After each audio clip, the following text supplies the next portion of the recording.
Huy! What's up, GoFam? Okay, so bukod sa fungus, GoFam, problema rin natin ang damo.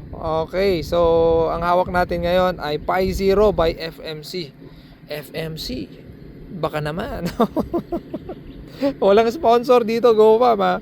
Lahat ng mga produktong pinapakita natin, sariling pera natin, binibili natin to. Pero gusto ko lang din i-share kasi yun nga yung maganda eh.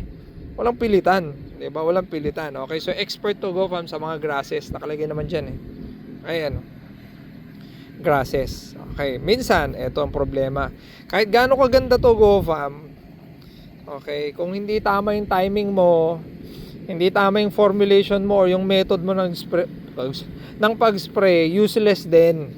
Okay, useless din. Kasi minsan ginagamit, kunwari nag-spray, naulanan, o syempre hindi talagang yung effectivity nun wala, o di kaya dinadilute, imbes na pang 1 hektarya lang, ginawang pang 1.5 hektarya.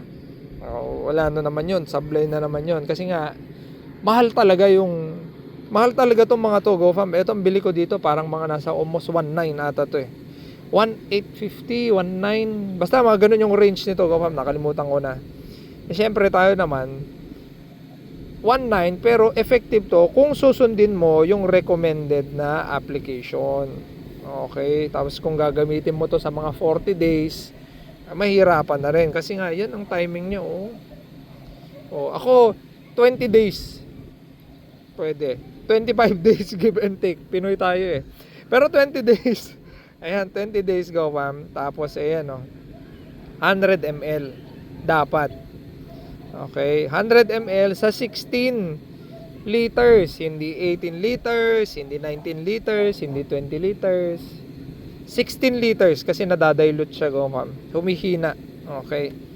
10 tablespoon or 100 ml. So ibig sabihin kung 1000 ml to, ibig sabihin 10 karga. Okay, 100 ml. Okay? Tapos ayan.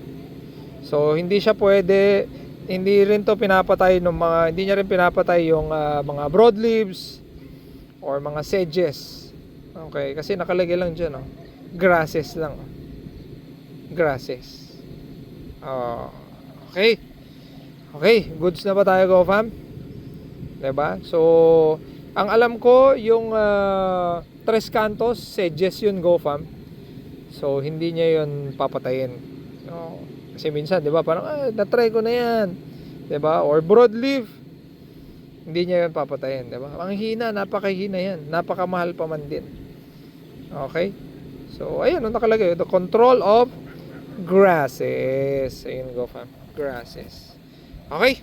So, yun, sana meron tayong natutunan, GoFam. At saka yun nga pala. Okay, ito na naman tayo. Isa pa. Date of formulation 2023. So ngayon is 2025. Goods na goods. Ako personal, GoFam, ulitin ko ulit, within 2 years from date of formulation date. Pag nasa 3 years, 5 years, ay nako, wag kayong magpapanilwala doon. Habang tumatagal, mas sumasarap. Ano yun, alak? Habang tumatagal, mas lumalakas daw kasi lason naman. Ay nako, bahala kayo, matanda na kayo, alam nyo na yan. Pero ako, gusto ko na maging wise sa pera ko. Since nagbayad na lang din ako, di syempre ang pipiliin ko yung fresh. Fresh na fresh. O, di ba? O, yan. Pi Zero. Yan yung mga kinokontrol na damo. Okay? Alright.